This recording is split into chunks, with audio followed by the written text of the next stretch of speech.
Hey everyone! Thanks for tuning in this crash course webinar in creating community and family archives through digital humanities.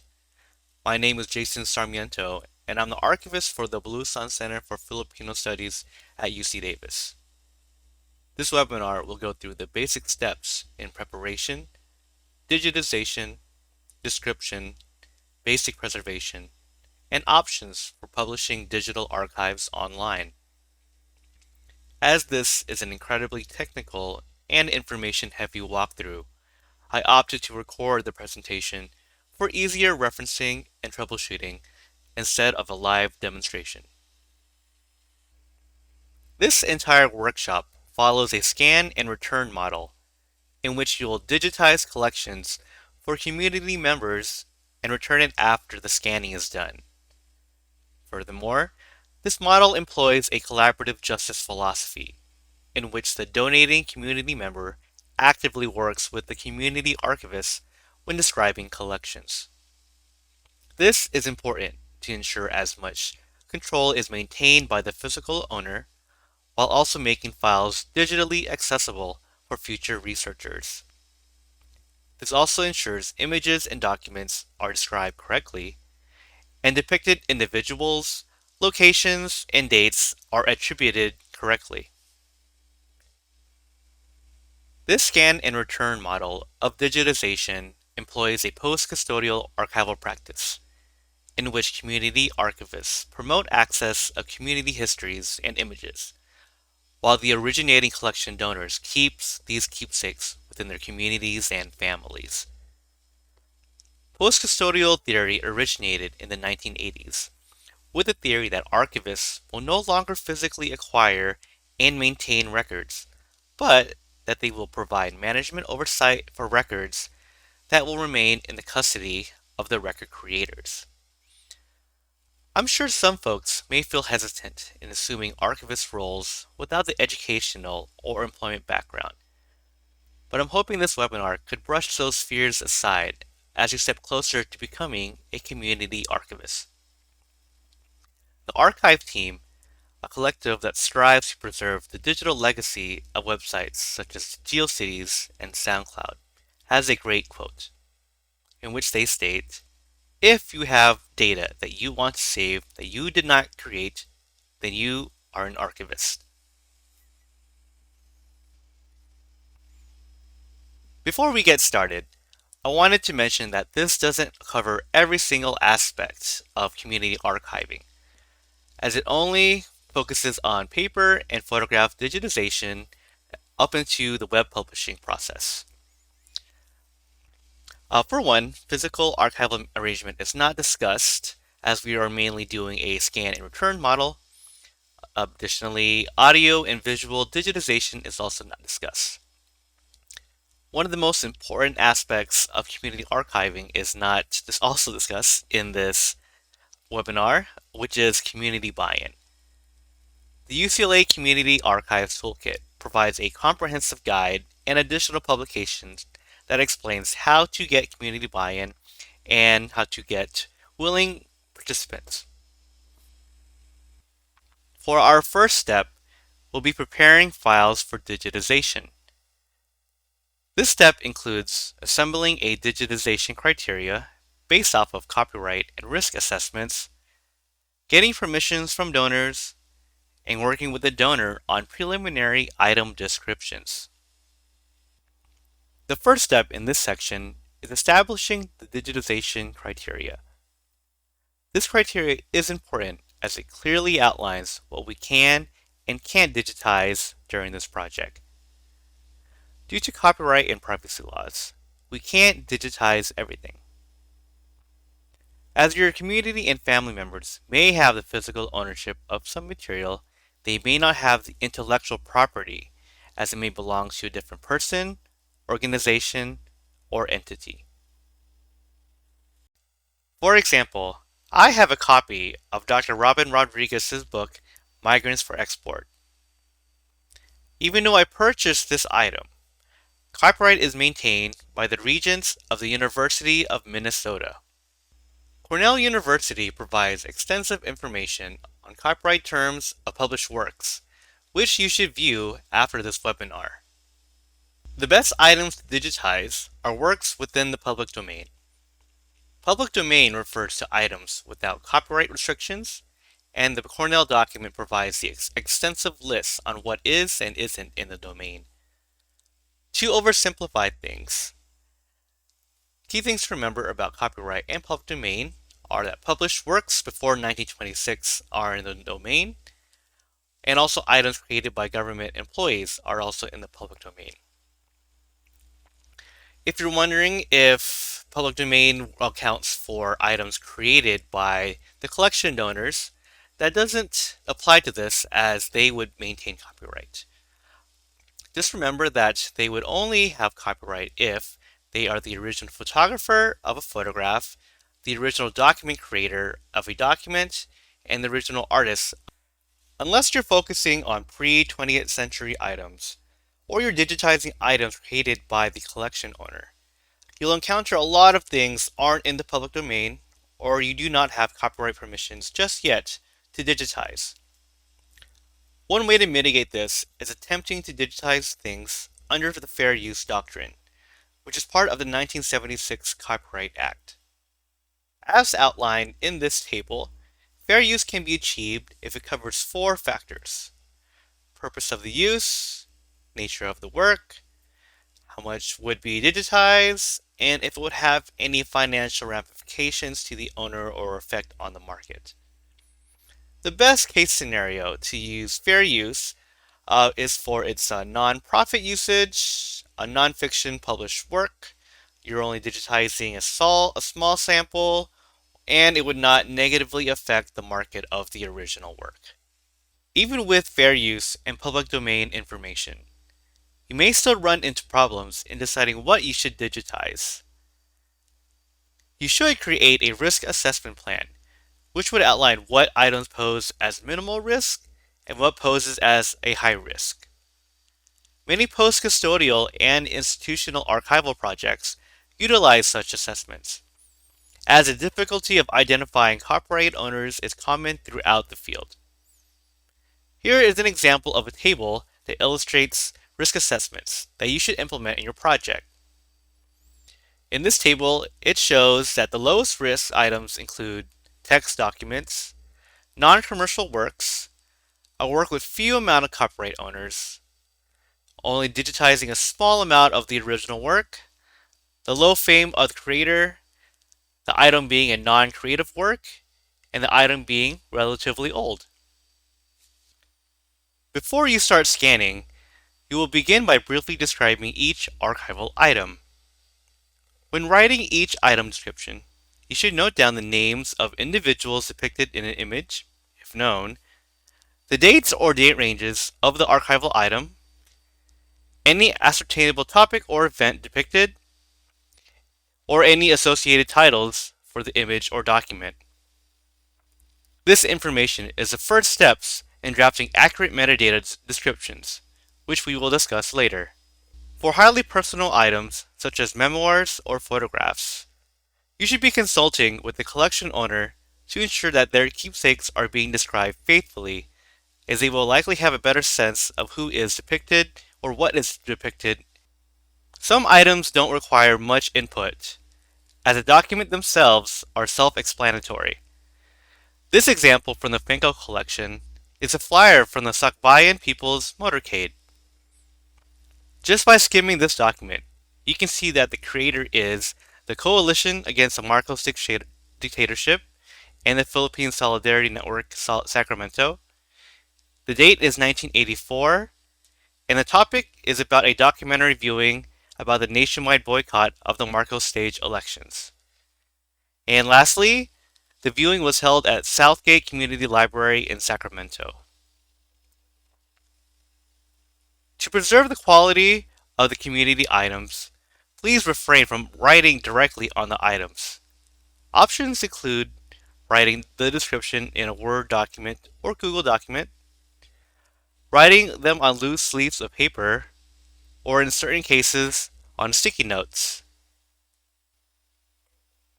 Depending on how delicate an item is, You might be able to add sticky notes directly on the back of an item, but only if it's blank.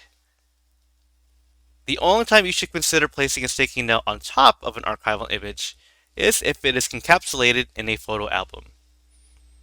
Please note that these adhesive materials should not be on any archival material for long periods of time, as they may adversely affect the physical integrity of the items. In a post-custodial and collaborative justice archives model, it is important that the collection donor has given consent to publish the materials online. Now, this is a bit confusing since we had a whole subsection dedicated to discussing whether collection owners even had copyright over the physical items. But the copyright overview was meant as a mitigation assessment for digitization. The permissions documents should be signed by the community archivist and the physical owner, stating that physical ownership will remain with the owner, and any held copyright will be maintained by the physical owner as well. Furthermore, the document should state that digitization is primarily for education and nonprofit usages, and any commercial usages will be handled by the physical owner of the material. As an example for a permission form, please see this document for the University of Nevada, Las Vegas libraries. As this particular example is from an institutional archive rather than a community archive, this one does waive some stringent usage rights similar to a non-exclusive rights agreement from the physical owner. If you do decide to model after this document, please feel free to revise the language to grant greater intellectual control to the physical owners. So right after you get all the preparation work done, and you're about to start scanning away, you might notice some things may appear unorganized. In typical archival practices, physical arrangement known as processing allows records to be organized in a logical manner that is both recognizable to the collection donor and future researchers. As we are employing a scan and return post-custodial model, consider keeping the order of the files in the same way you receive them. Now, it may look unorganized to you, but the community member or donor may have organized it in a logical manner that is unnoticeable to you. However, if the donor asks you to arrange it, then by all means go ahead. Alright, back to digitization. It's not as simple as point and click shooting, as there are photography and scanning guidelines to consider. Not everyone watching this video may not have the equipment to digitize items with preservation quality standards. So I will be providing guidelines on how to scan items with smartphones and also to the best of your capacities. For these scanning initiatives, you should try abiding by the following digitization standards set out by the Federal Agency's Digital Guidelines Initiative, or FADGI. For community archivists who will be seeking grant funding, abiding by these guidelines is essential, as these grants typically want to see preservation quality digitization projects. FADGI employs a star rating system from 1 to 4. One-star imaging should only be considered for informational purposes, and that images that are not sufficient quality to be used for optical character recognition, or OCR, and also for other information processing techniques. As one star is typically at a lower resolution, these would be mainly used for web publishing only. Items scanned at a 1-star rating would likely be pixelated if printed larger than an 8.511 sheet. So if you're intending to make oversized posters or usable publication quality images, I would recommend a 3-star rating for prints and photographs. To see other archival item formats and their specific 1-star ratings, or 1-star to 4-star ratings, please view the document Technical Guidelines for Digitizing Cultural Heritage Materials, as seen on the screen.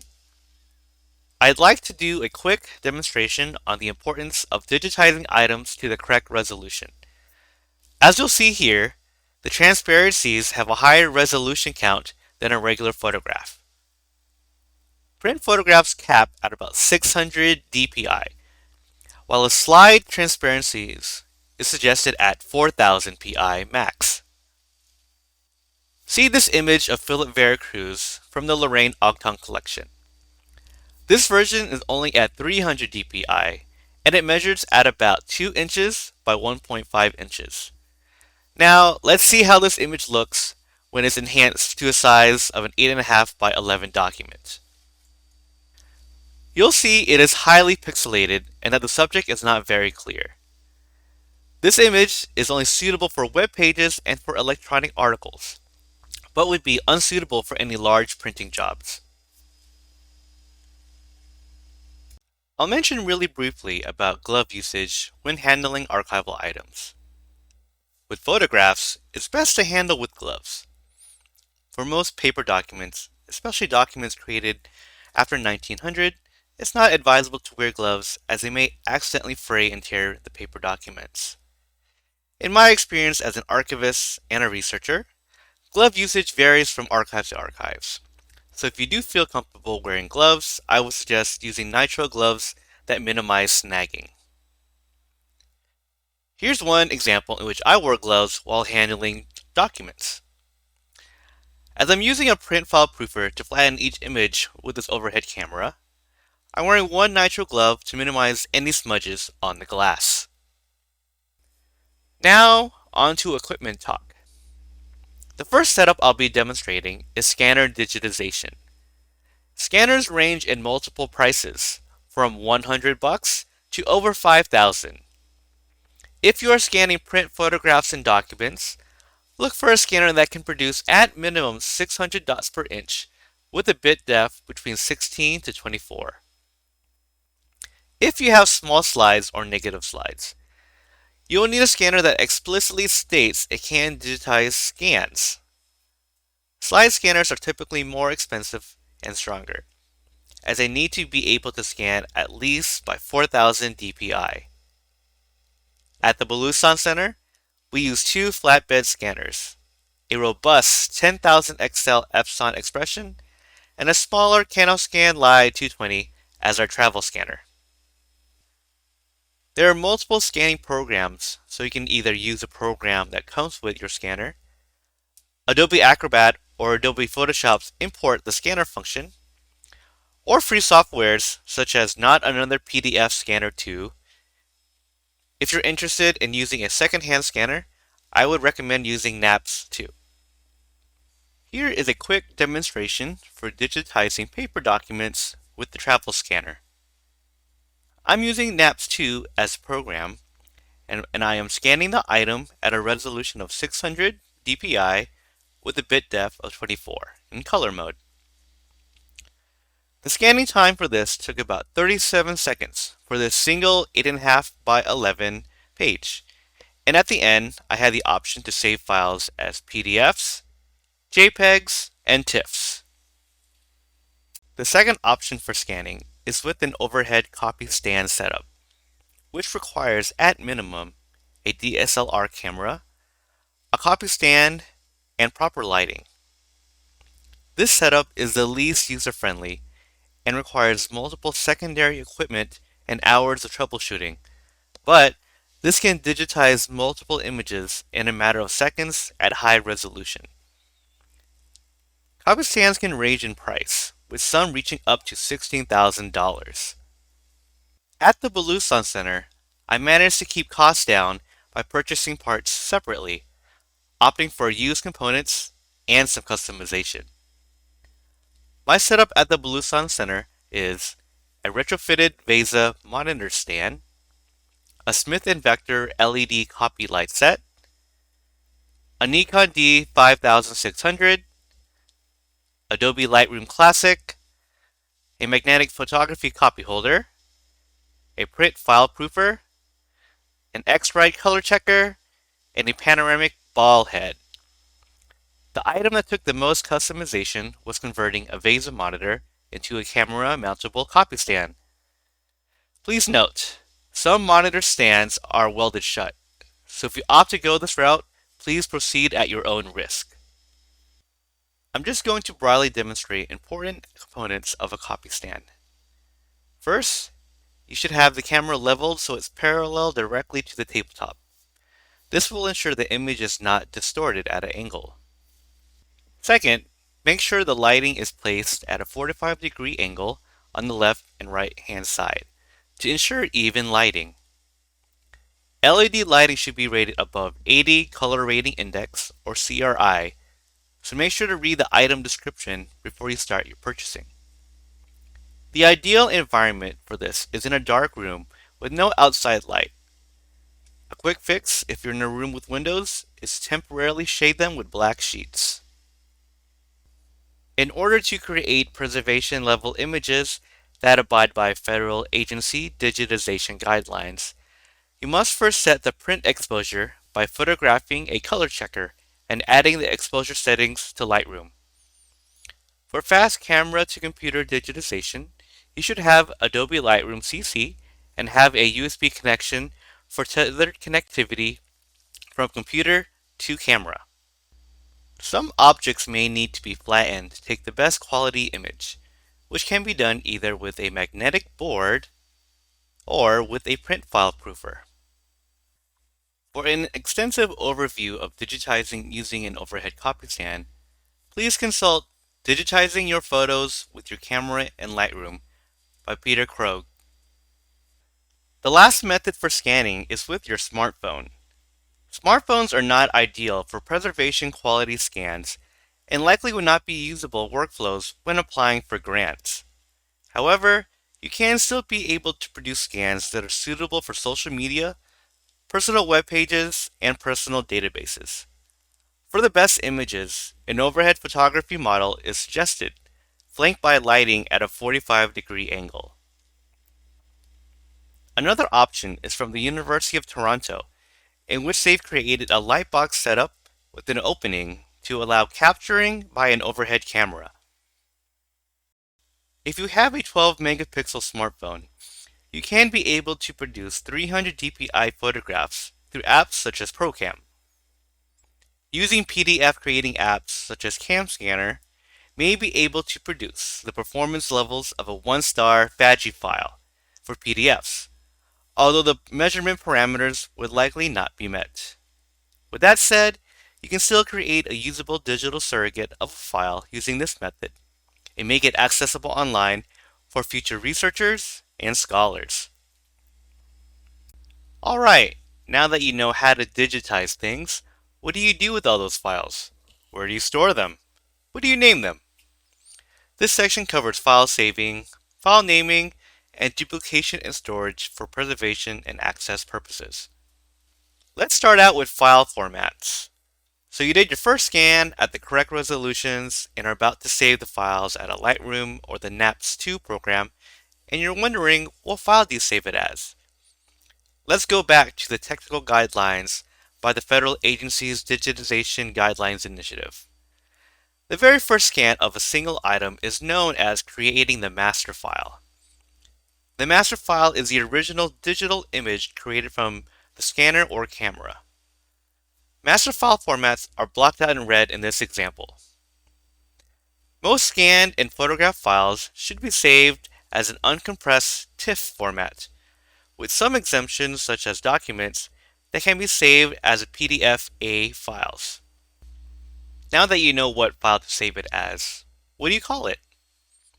It's very important to create an understandable file naming system that at minimum explains what the collection's name is and what is the digital images sequence within the collection. Here is an example from the UC Davis University Archives photograph collection. This image has a designation of UAP_02849. Let's dig in and see what that means. UAP is the abbreviation for the collection University Archives Photograph Collection, and in this particular file is the 2,849 photograph within the collection. Now after you've saved the master file, you'll be making the only copy of the original master, which is called the backup copy.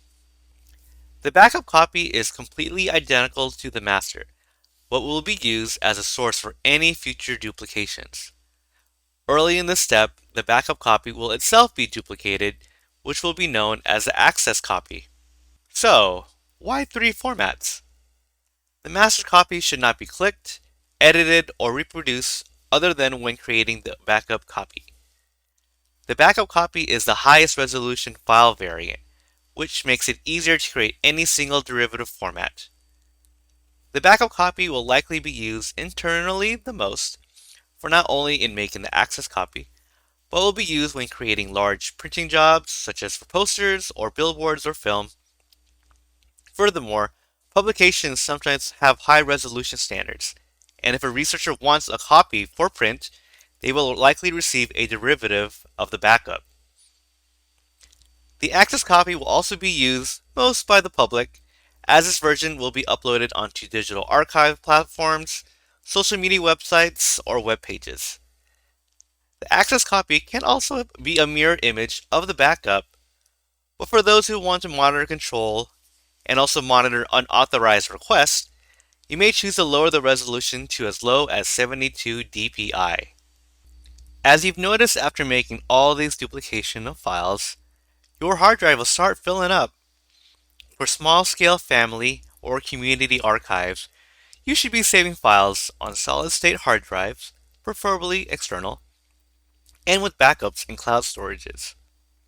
Please note that the following suggestions may not align with your community's perceptions of the cloud storage companies, and you should do your due diligence in finding ethical alternatives if necessary. To summarize, I'm asking you to make backups of your backups.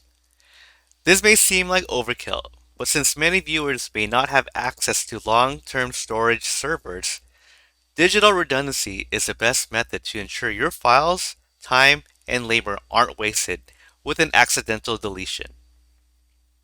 On the screen is an excerpt of the National Digital Steward Alliance's suggestions for levels of preservation.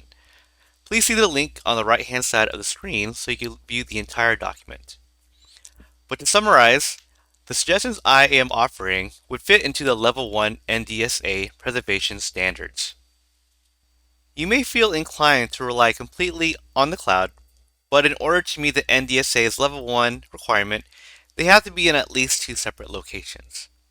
The archive team suggests that you save your files on a non-web browser accessible storage system, such as a USB drive or an external hard drive.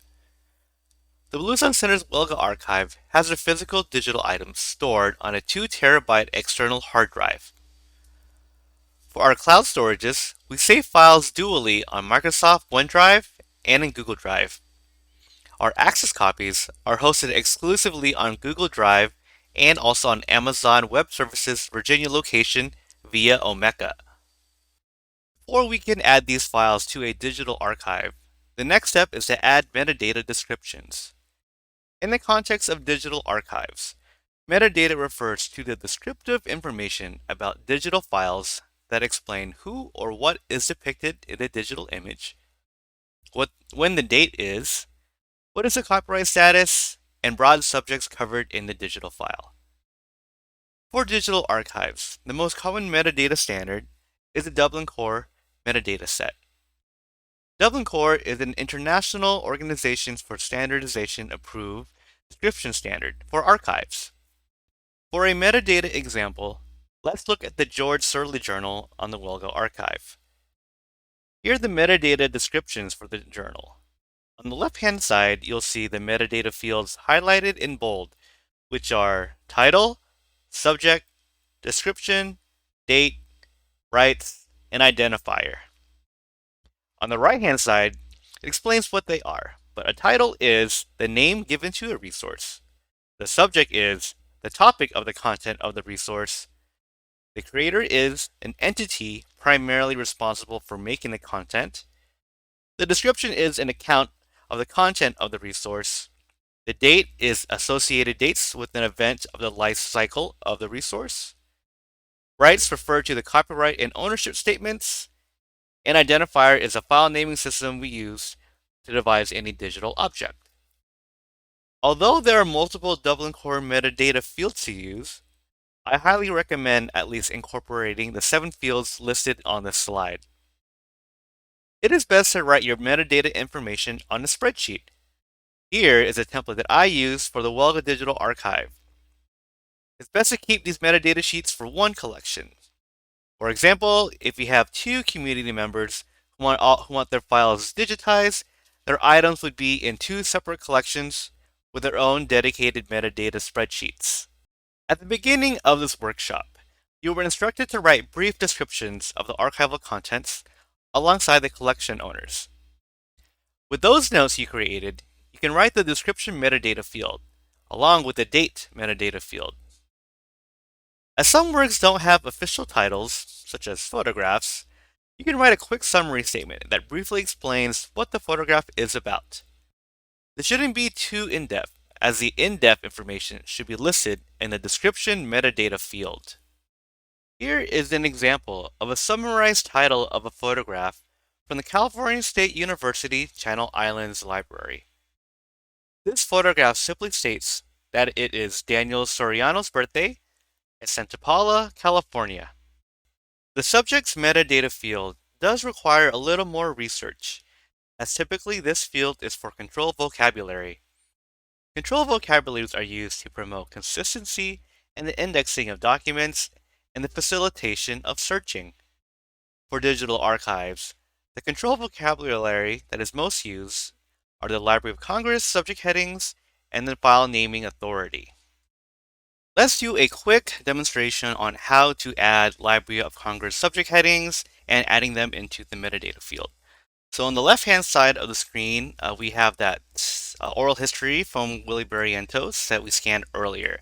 So let's just browse this item and let's try to add things relevant into this database and see if we could populate it in our metadata sheet, which is here on the bottom left. All right, so let's get to browsing. So I'm going to start off here.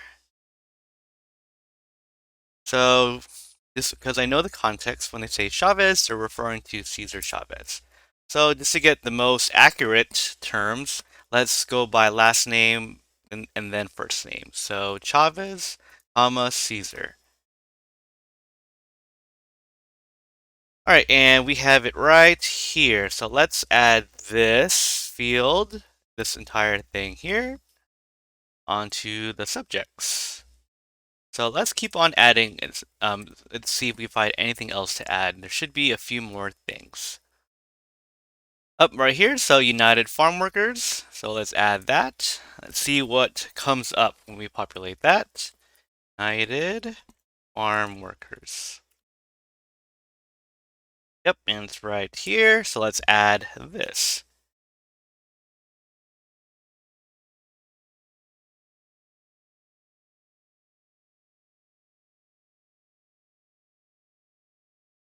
All right, back to the document on the top left. See if we could add anything else. So Agbayani Village. So let's see if this term is on here. It may not have been cataloged, but it's a good time to double check if it is. So let's go check Agbayani Village. And for those who aren't aware, this is the elderly Filipino retirement home that's on the 40 acres property. So let's hit begin search. All right, and it does not appear that Agbayani Village is indexed in any of these controlled vocabularies. So let's keep on going down on the top left of the screen. Keep on browsing, and not do too much, just get as much as you can.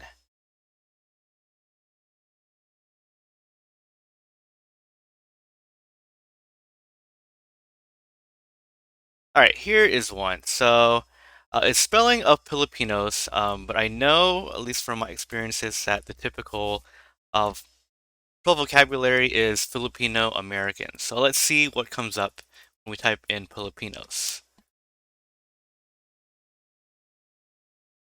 Oh, actually, it does appear here. So we could add this into our control vocabulary.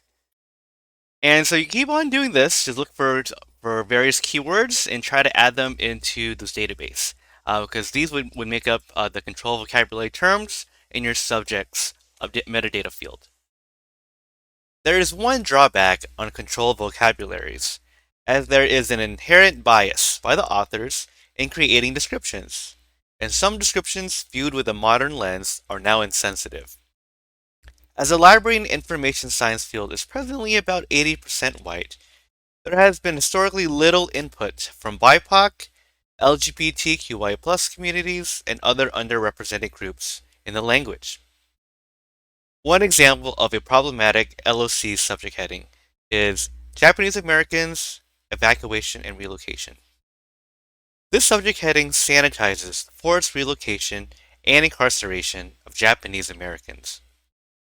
More, control vocabulary has not caught up with contemporary gender-neutral designations, such as Chicanx, Latinx, or Filipinx. With these inadequacies in control vocabulary, the alternative approach is using Folksonomy. Folksonomy is essentially community-generated keywords to describe and categorize information. Folksonomy terms are useful, as non-librarians may not know to search for specific terms and would likely search layman terminologies. For example, the Library of Congress subject headings uses the term Filipino American migrant agricultural laborers, which is too wordy for the average researcher to even think about. A folksonomic synonym would just be Filipino farm workers. There are multiple ways to write copyright statements, but as we mentioned earlier in the webinar, we'll try to keep as much attribution to the collection owner as possible. Here are some sample statements to use for creating copyright statements if the collection owner has copyright, or if it's a government-created work, or if the copyright is unknown, or if you're just sampling a small amount of a copyrighted work. One risk mitigation tactic is employing a takedown policy for your digital archive in the event that the actual copyright owner wants the item to be removed. Please pause this video in order to read each of the various statements. Alright, let's do a complete rundown of writing the entire metadata selections for this item on the left-hand side. So it's a scan from earlier, and so the first thing we'll do is just add the identifier, which is LMB, as the collection number, and 4 digits, and a single one at the end. As this would indicate, it's in a Linda Mabolic collection, and it's the very first image. So let's just make our way from left to right. So for the title, so the title is not here. There's no actual title listed. So there's one instance in which we will have to do some browsing. So it does appear it's a interview.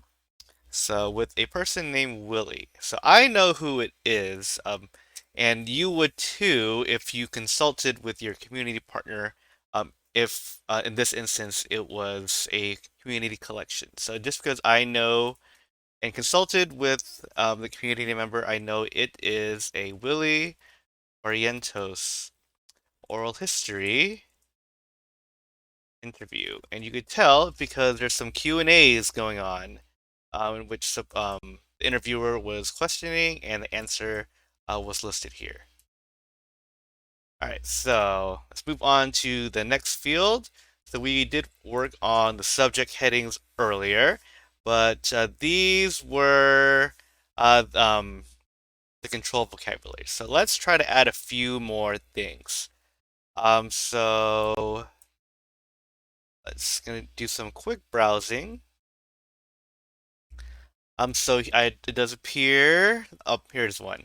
Let's try Agbayani Village as our Folksonic term, and also Filipino farm workers.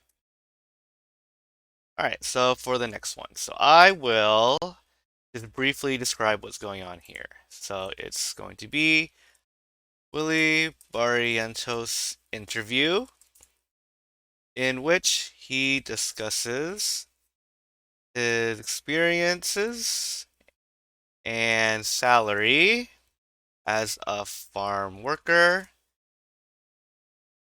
along with his experiences with the United Farm Workers. Alright, and so let's go with the date here. I don't believe this one is listed here. But if if it's not listed here, this would be a good instance in which you would talk to the community member who owns the physical copy And if they tell you where they know the date range is, you could just keep it or list it by decade. Since in this scenario, the community donor told me that this interview took place during the 1970s. And then for the rights, so what should we list here? So we don't know who owns this. So this would be the good instance in which you would have to list the copyright status unknown. And I think format, you could just list the physical condition. So you could just put document. And let's see if I could find one of the copyright statements to drop in. All right, so I did grab one, and I was going to drop it here on the right section. And just to read the entire thing, the rights statement states copyright status unknown. This material may be protected by U.S. copyright law, but the important thing to note is that this item would be made available under the terms of fair use. And if the person who does have copyright wants it removed, we do have the mitigation in place in which you would agree to remove it from the digital archive. We're at the home stretch now as we're ready to start making your community and family collections available online through various digital humanities platforms. Before we start, I wanted to provide a brief disclaimer that once these files are online, the intellectual control of these items will be harder to manage. The copyright statements are in place as legal protections, but in this day and age, it's really difficult to track down any unauthorized use as this can be shared and reshared through various social media platforms such as Pinterest, Facebook, Instagram, and they get combined in Google image searches. So if this is okay with you and your communities, then let's get started. There are several digital archives platforms available, but I'll only highlight two free platforms in this webinar: Omeka.net's trial membership and the Internet Archive. For a quick comparison, Omeka.net's free version maxes out to 500 megabytes, while a single Internet Archive account can upload 1,000 files or 500 gigabytes, whichever comes first. Your Omeka account will mostly be a standalone account, while your files in the Internet Archive account can be viewable both in your public account page and also in the entire search directory of the Internet Archive. Omeka.net is a cloud-based digital content management system used for several digital humanities projects ranging from archives, walking tours, and digital exhibits. Omeka stores their digital files on Amazon Web Services, Virginia location. Omeka.net has several tiers that allow various levels of customization. Omeka.net's free version is known as a trial version. Although listed as a trial, as of May 2021, there does not appear to be a trial period, which is confirmed by Sharon Leon on a response on their help forums. The trial version is limited to 500 megabytes, meaning if you choose Omeka.net as your digital humanities platform, the access copies of your files should be scaled down to 72 dpi. The workaround to the file resolution is just providing an external link to a Google Drive storage, which the free versions provide up to 15 gigabytes. Even with the trial version, you can customize the Omeka site by creating HTML web pages and adding exhibits. There are multiple tutorials available for Omeka, which can be accessed at the link on this slide. A notable free plugin is the Open Archives Initiative protocol for metadata harvesting. This allows your content to be added to websites such as Calisphere and the Digital Public Library of America. 5.2.8, Take 4. Alright, so this is just a quick tutorial on how to add metadata and upload files on Omeka. On the right hand side is the Bulosan Center / Wilga Archives Sandbox website. So this may look a little bit different when you make your own account. But let's get started. So under the recent items, you could just click on this Add a New Item. And for this purposes, after we get to the Add Item page, we'll only be concentrating on two of these categories, Dublin Core and Files. So let's start adding. So first we have titles. So I'm just going to copy and paste this one.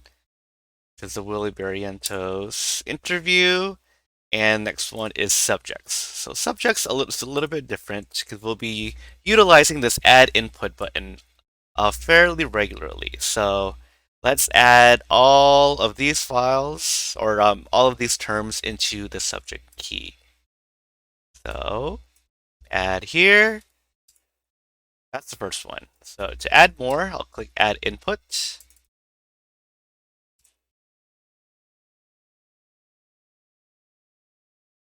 Keep on adding these until we are done.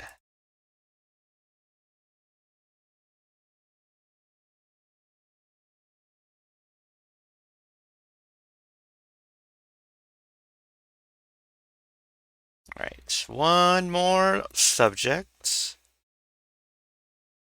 And done. Let's move on to the next field. So it's going to copy over this. And just as a reminder, we won't be populating every single Dublin core field, but if you would like, you are more than welcome to. So let's see, do we have a creator field? So not in this exercise. So let's just keep going down. I don't believe source or publisher, but we do have a date range. So let's just add 1970s here. And our write statement, that one's fairly important. So let's just copy and paste this onto here. And it should be done after the format field. Oh, last but not least is our identifier. So let's go back here as our custom record number and record sequence number. All right, so let's move on into our file section. So I'm going to upload the file that we have here. So let's just go into where we have the file saved for the Linda Mabalik collection. So I'm going to hit upload and then add item. So let's go see what this looks like. All right, so this is what it would look like. So all the Dublin core metadata that we added, it's all here. The subjects are on their own section. And then the digital file is here and it also comes with a free citation creation. The Internet Archive is a 501c3 nonprofit. It's building a digital library of internet sites and other cultural artifacts in the digital form. Like a paper library, they provide free access to researchers, historians, scholars, the print disabled, and the general public. Their mission is to provide universal access to all knowledge.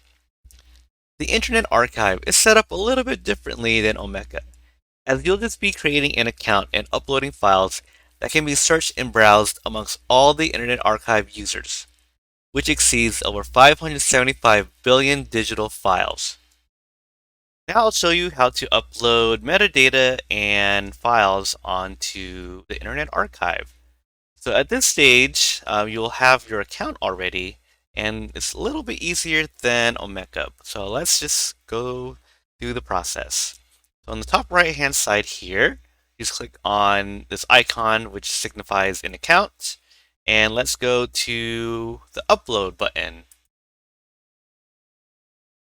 So after this, you'll see share your files, and all you have to do is click on this green upload files button. So we would have to upload the file. So it's going to be that one scan we did earlier.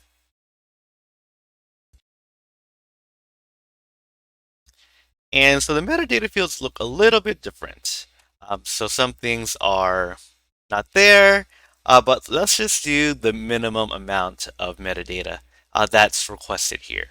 So let's just start filling things out. So what do we see? Let's go from top to bottom. So let's go to the description. So going to on my left hand side where I have the metadata sheet, and I'll just start copying this.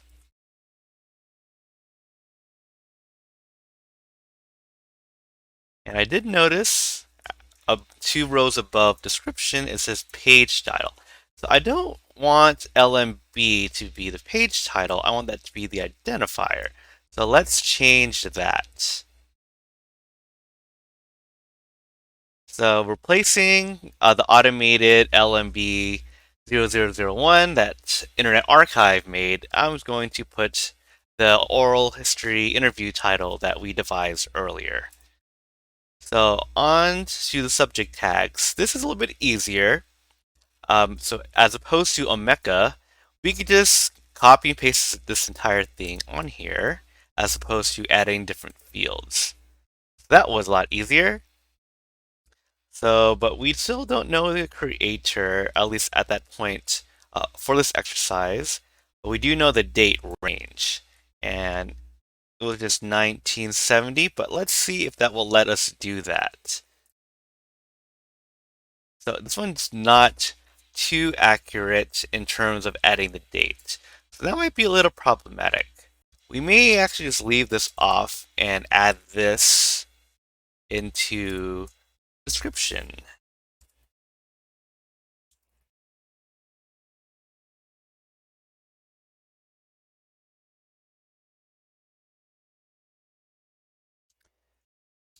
You could put 1970 if you'd like, but it still wouldn't be an accurate description. So I think it'd be a lot easier if you did not do that.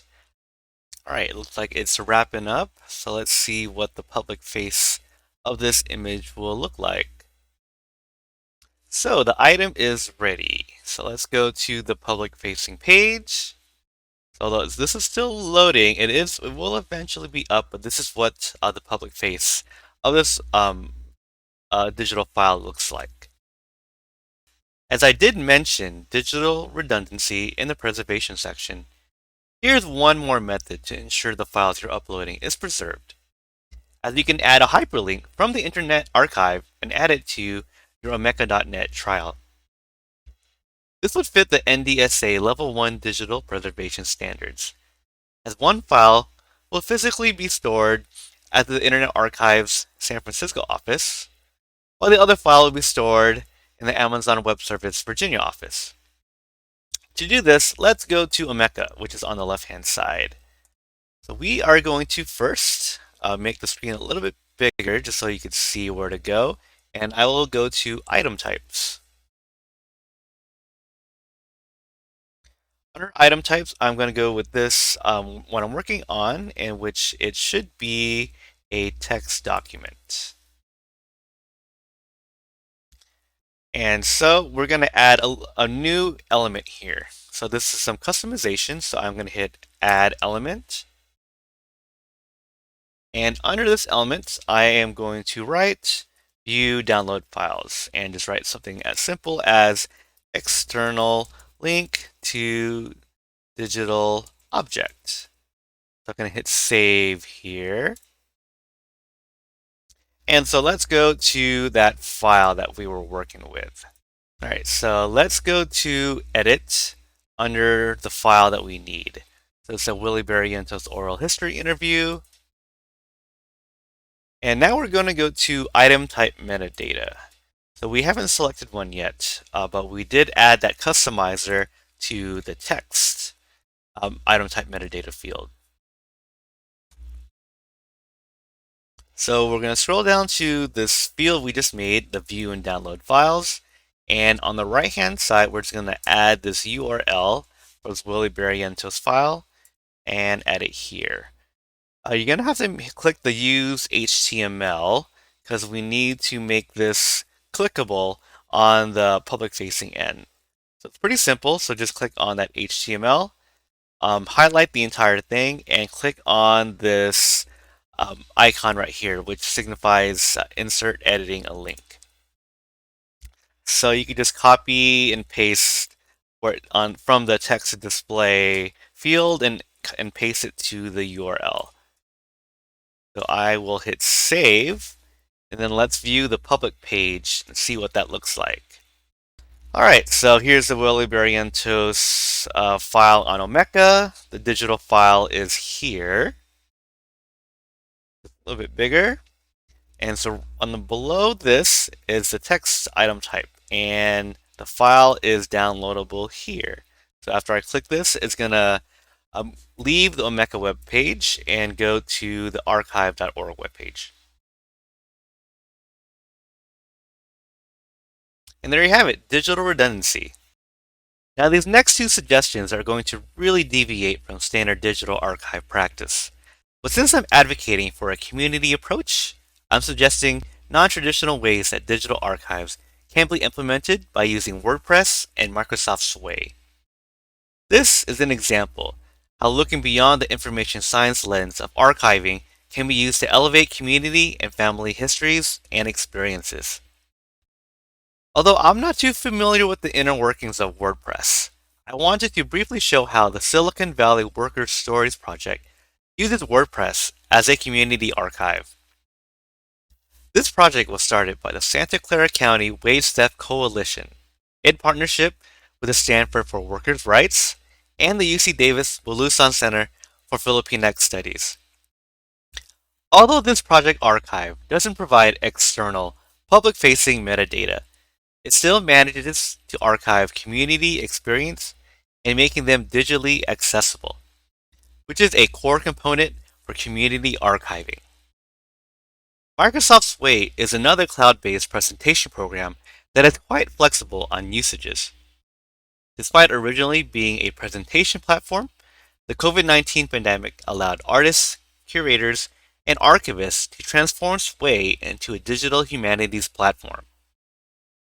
Although this doesn't provide database functions, and it would be difficult to manage large collection uploads, Sway can still be used to provide web access to digitized community collections. So with Microsoft Sway, let's start adding the Willy Barrientos oral history interview file on here. So we'll start off by clicking Add Content, and we'll just hit Image. So it's going to ask you to upload a file, and you'll see two almost identical files, but for this one, we're specifically using a access copy. So this access copy is a resized version of the backup, and it is in a PNG format. So let's go upload that. And so I'm going to exit out of this. All right, so it's uploaded. So when you see this, you'll be tempted to add all the metadata under the caption, but let's forego that and try to make it a more visually appealing alternative. So I'm going to hit this plus sign where it says add content, and I'll hit text. Before I do much, I am going to combine these two into a group. So the group just makes things appear adjacent. So I'll do that. I'm going to just click on this bottom right box and click on the bottom right box where the image is located at. So now they're both selected, we have to hit group. So with this, they are appearing adjacent to each other. So let's start adding the metadata on this. And we'll just try to resemble the Dublin Core setup in Internet Archive and in Dublin Core, or in Omeka, I mean. So let's start off with the title. And I'm going to make it more visually appealing by bolding and unbolding things as I go along. So Willy Barrientos Oral History Interview. Then I'm just going to hit enter, and let's just add the subjects.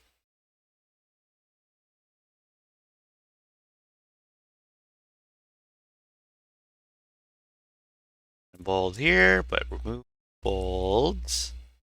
And I am just going to copy and paste all of these with commas and all. So I'm going to keep moving down the line. Go to dates.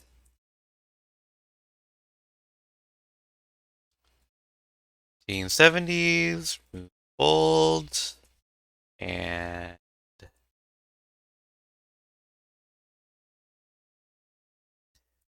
rights. And let's copy that entire statement again.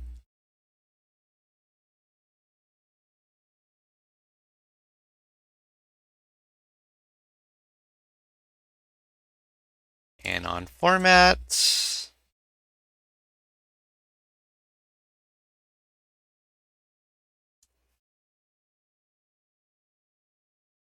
document. So let's see. Let's just double check if we have any more of these fields we should add. And I think the last one is identifier. So let's add that.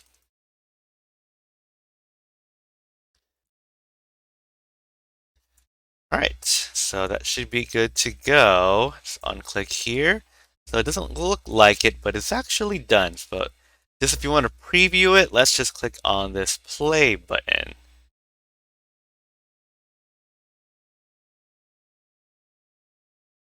All right, so here is how it would look like. So remember, this is not a digital archives platform, but it kind of looks like one. You would never know, really. So here's just one way if you have, a small amount of files. Doesn't work with a lot because you have to do a lot of manual adding. But yeah, it's just one option that you can use. Thanks for watching, and hopefully this will help you in your journey to preserving your family and community's histories and experiences. If you have any questions, please contact me at ajsarmiento@ucdavis.edu, or you can view the Welga archive at thewelgadigitalarchive.omeka.net.